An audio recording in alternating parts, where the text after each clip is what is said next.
Let me tell you something true, something I've learned the hard way, something I still have to remind myself of when the world gets loud. Nothing changes until you do. And the moment you stop letting everything and everyone else dictate your energy, your worth, your direction, that's the moment life starts rearranging itself around you. We live in a world that's constantly pulling our attention outward. Social media, other people's opinions, the endless chase for validation. It's exhausting. And here's the uncomfortable truth. Distraction is the enemy of purpose. When you're always looking sideways at what someone else is doing, at who's praising or criticizing you, at the noise of comparison, you lose sight of the only thing that actually matters, your own path. I want you to imagine something with me. Picture a river. When the water is still, it becomes clear. You can see straight to the bottom, the rocks, the sand, the truth of it. But when you stir it up, when you keep poking at it, it turns muddy. That's what happens when we let external chaos dictate our inner world. We lose clarity, we lose ourselves. Self-focus isn't selfish, it's sacred. It's the decision to say, I matter enough to protect my peace, to honor my growth, to stop begging the world for permission to be who I am. Because here's what happens when you do that. You turn down the volume on everyone else and turn up the volume on your own intuition. Life starts conspiring for you, not against you.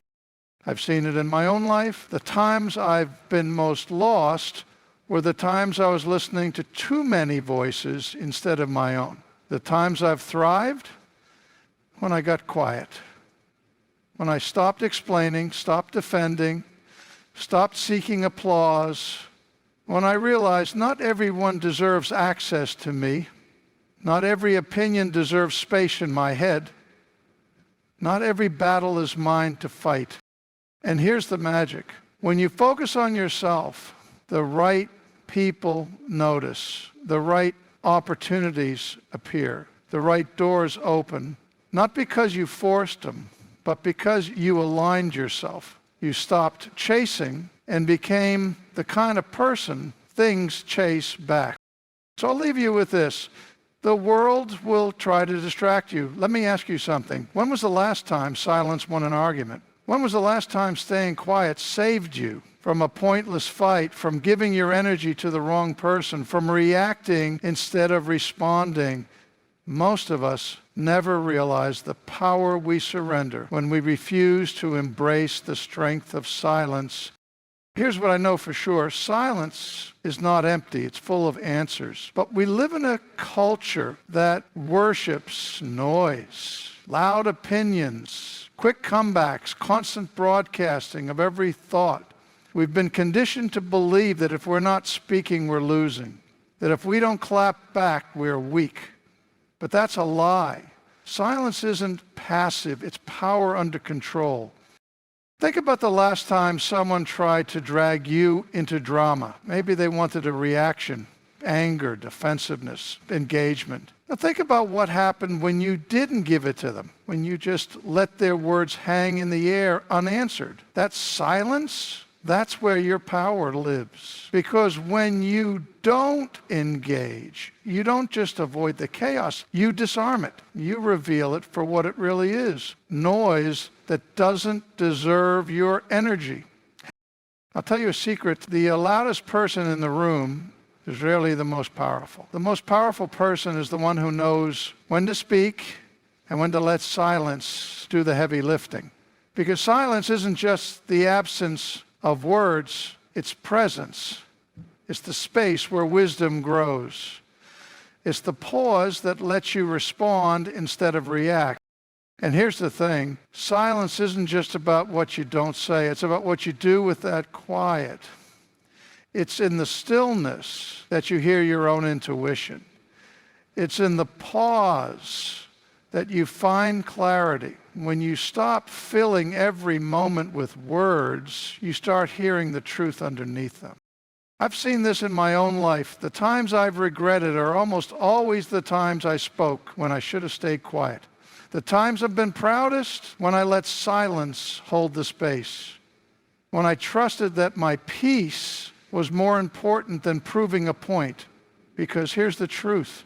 Not every thought needs a voice. Not every emotion deserves a microphone. So practice this. The next time someone tries to pull you into their storm, don't step into the rain. Just watch it pass. Let your silence be the boundary that says, this doesn't get to live in my mind. There's a question I want you to sit with for a moment. Who are you when no one is watching? Not the version of you that performs for likes or laughs a little too loud at the party to fit in or shrinks your opinions to make others comfortable, but the real you, the one that exists when the spotlight's off and the audience is gone. Because here's the hard truth. If you don't know who that person is, you'll spend your whole life chasing applause that will never, ever be enough. We're all guilty of it. We post the photo and wait for the likes. We drop the accomplishment and hold our breath for the congratulations. We mold ourselves into what we think will earn approval. And then one day we wake up exhausted, wondering why we feel so empty, even when the world is clapping. That emptiness, that's what happens when you trade yourself for validation. Let me tell you something liberating. What other people think of you is none of your business. I know that stings.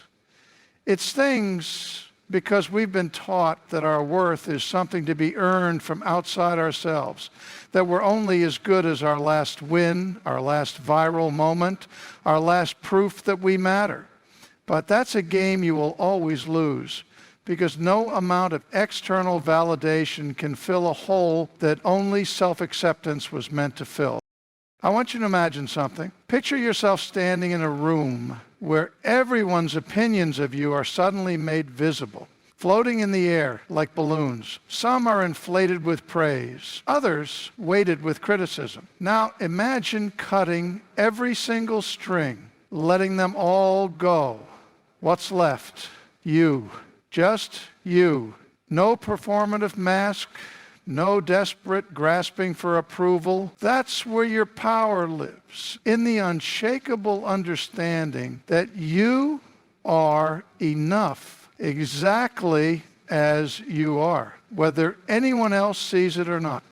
This isn't about becoming indifferent to others. It's about becoming devoted to yourself. It's about recognizing that the most profound validation comes from within, from showing up for your own values, your own voice, your own messy, imperfect humanity. Because here's the paradox. The moment you stop begging for approval is the moment you start attracting respect. Not the performative kind, but the deep, quiet kind that recognizes authenticity when it sees it. I've lived this. I've been the person who twisted herself into knots trying to be what others wanted. And I've also been the person who finally said, no more. And you know what happened? The people who were meant to stay, stayed. The opportunities that were meant to come, came. Not because I was perfect, but because I was real. So here's your invitation. Stop auditioning for a role you were never meant to play. Your worth isn't a democracy. It's not up for vote. The right people will find you when you stop hiding from yourself. And remember this, you are not here to be perfect. You are here to be whole. Let me tell you about the most painful lesson I ever had to learn, the kind that leaves bruises on your soul before it leaves wisdom in your bones. It's this: you cannot rush what is meant for you. And the more you try to force it, that relationship, that opportunity, that version of your life you're so desperate to hold, the more it will slip through your fingers like water. We live in a world that worships speed, fast results, instant answers, overnight success. We've forgotten that some of the most beautiful things in nature, the turning of seasons, the growth of trees, the formation of mountains, happen in a rhythm no human hand can hurry. And yet when it comes to our own lives, we treat patience like it's weakness. Like if we're not pushing, hustling, white-knuckling our way forward, we're failing. But here's the truth I want you to hear. What belongs to you will find you, but only when you're ready to receive it. Not when you're desperate for it, not when you're clinging to it like a life raft, when you're ready. And readiness doesn't come from forcing, it comes from becoming. I think about this every time I see a butterfly struggling to emerge from its cocoon. There's a reason nature doesn't let us help that process. The struggle itself is what strengthens its wings. If you try to cut the cocoon open to speed things up, the butterfly will never fly. Its wings won't be strong enough to carry it. That's not cruelty, that's divine timing. And your life works the same way. How many of us have ruined something beautiful by trying to make it bloom before its season? How many of us have taken a job too soon, said yes to the wrong person out of loneliness, or tried to manifest our dreams through sheer willpower instead of aligned action? I know I have. And every single time the universe had to break that fragile force thing apart, not to punish me, but to protect me from what I couldn't yet see wasn't right. Here's what I know now. When you stop grasping, you start receiving. When you release the timeline and focus on your growth instead, life begins to meet you where you are. Not because you've manipulated circumstances, but because you've aligned with them. This isn't passive waiting. This is active trust. It's showing up each day as the person who can handle what you're asking for even before it arrives. It's doing the work without needing constant proof that it's working. It's understanding that delays aren't denials, they're divine protection. I've seen this play out in my own life in ways that still give me chills. The opportunities that came only after I stopped chasing. The love that found me when I finally stopped begging to be chosen. The purpose that revealed itself in layers, not all at once. None of it happened on my schedule. All of it happened right on time. So if you're tired of forcing what isn't flowing, I need you to hear this. Your life is not late. It's not behind. It's unfolding in the exact rhythm required to prepare you for what's coming. And remember, the universe never withholds what is truly yours. It's only waiting for you to grow into the version of yourself that can hold it. Let's talk about something radical. Something so simple, yet so revolutionary that it can change the entire trajectory of your life. Your energy is your most precious currency. Not your time, not your skills, not your hustle, your energy. And yet, how many of us treat it like it's infinite? Like we can keep withdrawing from an account that's already overdrawn. Here's the hard truth. You cannot pour from an empty cup. And yet we do it every damn day. We say yes when we mean no. We absorb other people's emotions like sponges. We engage in conversations that drain us, stay in environments that shrink us, and give our attention to things that do not deserve it, all while wondering why we feel so exhausted, so scattered, so disconnected from ourselves.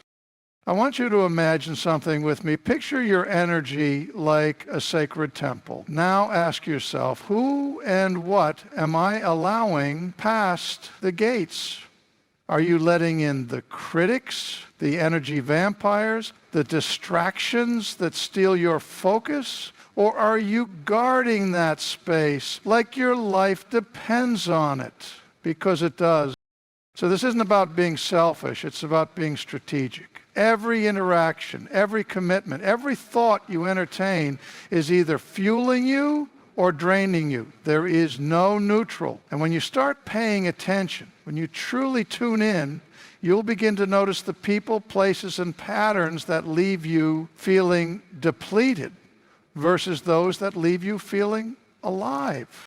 I learned this the hard way. There was a time in my life when I thought being available to everyone was the same as being valuable. I thought if I just gave enough, showed up enough, sacrificed enough, I'd earn my worth. But all it earned me was resentment, burnout, and the slow erosion of my own spirit. It took hitting that wall to realize boundaries aren't barriers, they are bridges back to yourself.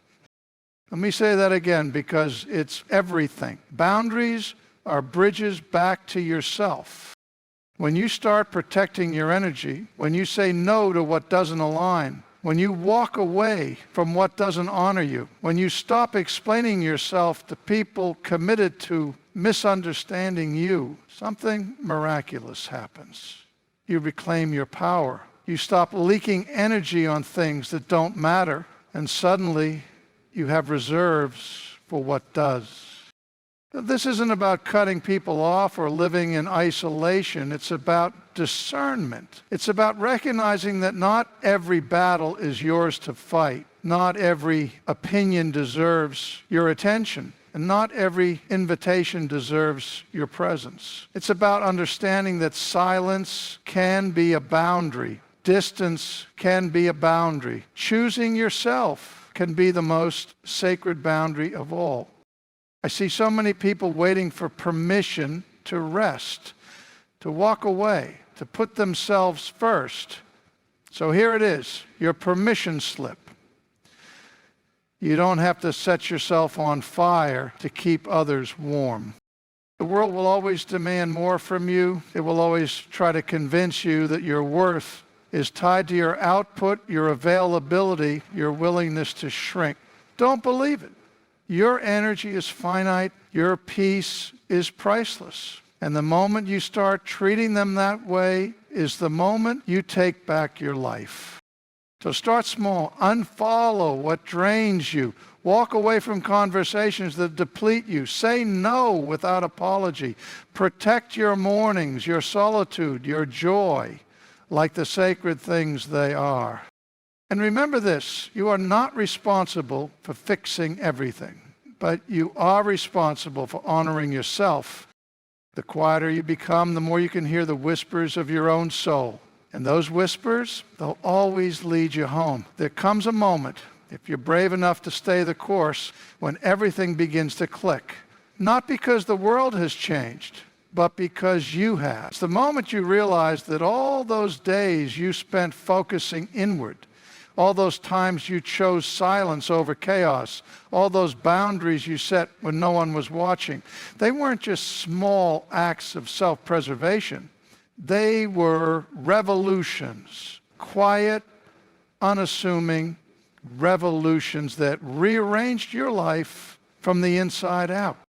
This is the domino effect of inner peace. Most of us were taught that success is something you chase, something you hustle for, sacrifice for, bleed for. But what if I told you that real success, the kind that lasts, the kind that doesn't leave you hollow, isn't something you chase at all. It's something you allow. It's what happens when you stop contorting yourself to fit the world's expectations and start trusting the quiet voice within. Think about the last time you were truly at peace. Not the performative calm you show the world, but the deep, unshakable calm where you knew without question that you were exactly where you needed to be. That feeling, that's your birthright. But here's the catch. You can't access it while you're busy fighting battles that aren't yours, clinging to people who aren't meant to stay, or begging life to hurry up and give you answers. Peace isn't found in the noise, it's found in the surrender. I've seen this truth play out in my own life in ways that still humble me. The opportunities that landed in my lap only after I stopped chasing them. The relationships that flourished when I stopped forcing them. The clarity that came not from overthinking, but from letting go. It's as if life was waiting for me to stop wrestling with it so it could finally hand me what was mine all along. Here's what I know for sure. When you focus on yourself and stay silent, when you stop begging the universe for signs and start trusting the process, everything falls into place.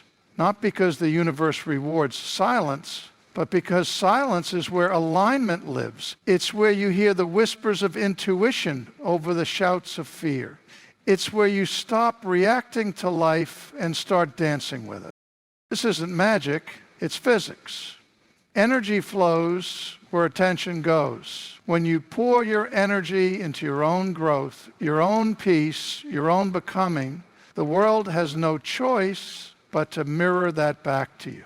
The right people find you, the right doors open, not because you forced them, but because you vibrated at a frequency that attracted them. I know it's hard to trust this when you're in the thick of it, when the waiting feels endless, when the silence feels lonely, when the path ahead seems unclear. But that's the work. That's the alchemy. Your job isn't to control the outcome. Your job is to tend to your inner world so fiercely that the outer world has no choice but to align.